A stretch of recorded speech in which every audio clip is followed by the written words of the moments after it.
Guys, real quick before we start today's video, just wanted to let you know that my friend CautionFun and I have started the first ever Gods Unchained podcast called Pods Unchained. If you're into podcasts, you can check out the link for Spotify in the description below, and it will be on Apple and Google Podcasts shortly. All right, let's go. What's up, guys? We're continuing our series today on the top cards in the Genesis set. Today, and over the next couple videos, we're going to look at the top 5 domain-specific cards for each god. So today we're going to look at Death and Deception, top 5 cards from each. As IMX gets closer and closer to launch, these Genesis cards are going to be purchasable on the market with no gas fee. And these might be some cards that you're interested in picking up if you enjoy playing some of these different archetypes, some of these specific gods. So let's dive in, take a look. We're going to start with Death, top 5 Death cards. Let's dive in. So in 5th, we've got the Canopic Hoarder. Canopic Hoarder is a 5 mana 2/1, not a good creature, so he must have a great ability. Let's see what it is. On Roar, select 2 different creatures in your void and trigger their afterlife abilities. So what abilities would you target with Canopic Hoarder? Well, first of all, you've got something like the Bomb Fly. If you have 2 Bomb Flies in your void, that is considered 2 different creatures, even though they're both Bomb Flies. So you could target both Bomb Flies. That would deal 6 damage to both gods.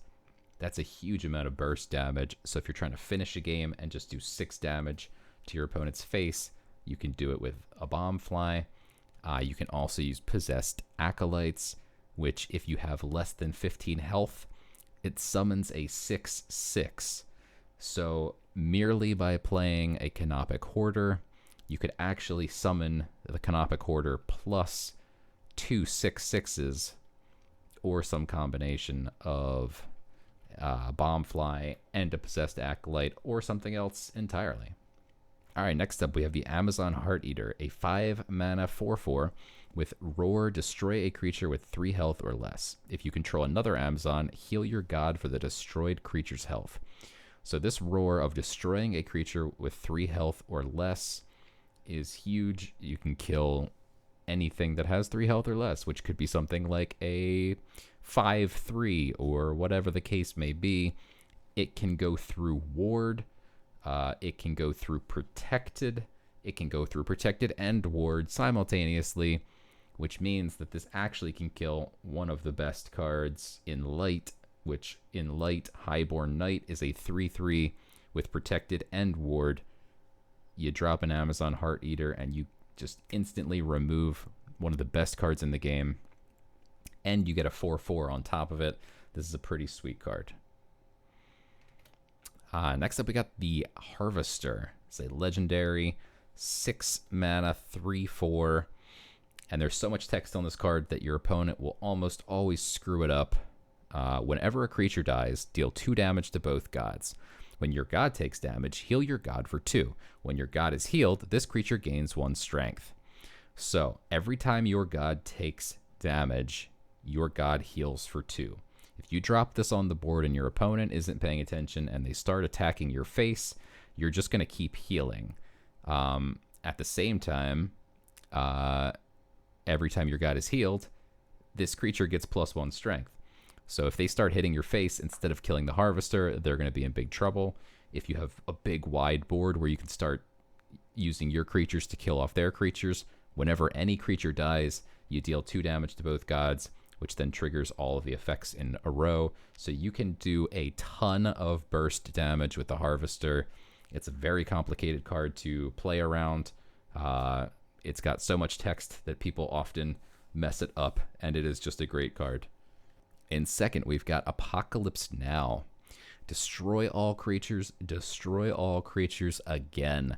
So this is the biggest board wipe in the entire game. It's 7 mana. It's a death card, and it destroys everything, and then anything that spawns from that destruction then gets destroyed again. So this is a very, very important card to have in control decks. If you're trying to get to 9 mana, this card's going to help you immensely. You could play 2 of them, as this is an epic card, so you can just keep wiping the board. And then in the core set, there's a card called End Times. End Times is an 8 mana card that clears everything on the board and gives you a big creature. So if you're trying to play like a board wipe type archetype, Apocalypse Now is the card to have. And in first place, we have Demonic Offering. Destroy target friendly creature, summon 2 random animals. They gain the tribe Nether. So this card played on something like an Expectant Chicken's egg. And when you destroy the egg, it gives you a 2/2 creature. Ultimately, it's going to be 3 mana. You're going to get 5 mana worth of creatures, and they're all going to have decent stats. In a zoo deck, this is just unbelievable. You can actually play this on turn 2. You could play the chicken on turn 1, play bag and play Demonic Offering on turn 2 on the chicken's egg, and on turn 2, you suddenly have 5 or 6 mana worth of creatures out on the board. It's almost certainly spells doom for your opponent. All right, next up, we're going to take a look at the top 5 deception cards in the Genesis set. So in 5th, we've got the 8 mana Charm. Gain control of target enemy creature for 1 turn. Give it God Blitz. Look at your opponent's hand, select any card, and pull it into your hand. So this is like a combination of Cutthroat Insight, which is a 5 mana card where you can steal a card from your opponent's hand. And it also gains you control of any enemy creature. And then you can slam it into their face. What is a more satisfying way to end a game than to kill your opponent with their own creature and steal cards from their hand? It's a pretty brutal finisher. All right, next up we have Mugging. 2 mana, target an enemy creature, summon 3 1/1 Rogue Skulkers to attack the target. This is a phenomenal removal spell. It also can give you some creatures on the board, and it goes around frontline. If you target something that doesn't have frontline and your opponent has a frontline on the board, it's going to just still attack the creature you told it to, which is awesome. It can also attack right through ward. So you can target an enemy creature that has ward and it will still attack it. So this creature, this spell is really versatile. It can do a lot for you. If your opponent's creature has 1 health, you end up with 2 creatures and it kills one of theirs. So this is a very powerful removal spell. Speaking of powerful removal spells, we've got the 2 mana Sleep Dart. Target creature goes to sleep, it gains burn +3. This pretty much can kill any creature on a long enough timeline. Burn +3 is a lot. If it has 6 health, in just 2 turns, it's dead. And there's plenty of ways to sleep creatures. So if you sleep it automatically with this card once, it burns 3, and you need to sleep it 1 more time, you do that, it burns to death. For only 2 mana, you can sleep and burn anything, and it's very powerful. Next up, we have the 4 mana Atlantean Shadewalker. It's a 4/3, and it's hidden. At the end of your turn, this creature gains +1 strength. So this thing just spirals out of control.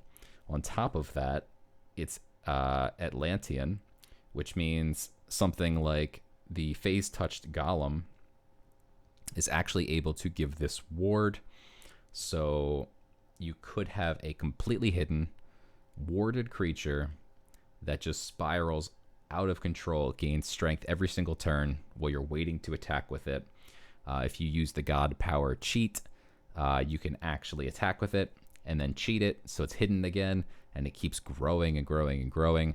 This guy gets out of control quickly. And in first place, we have Avatar of Deception.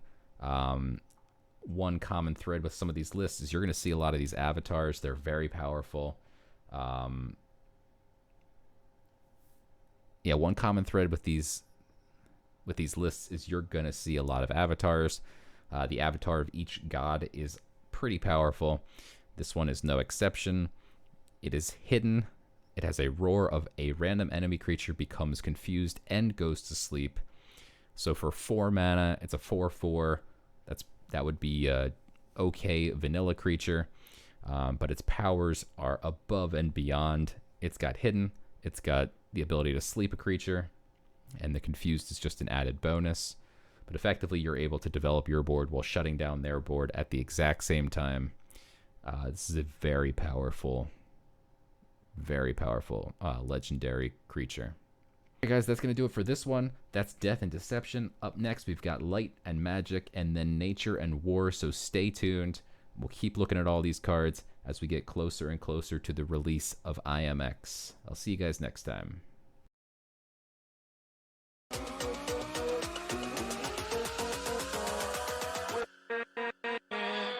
With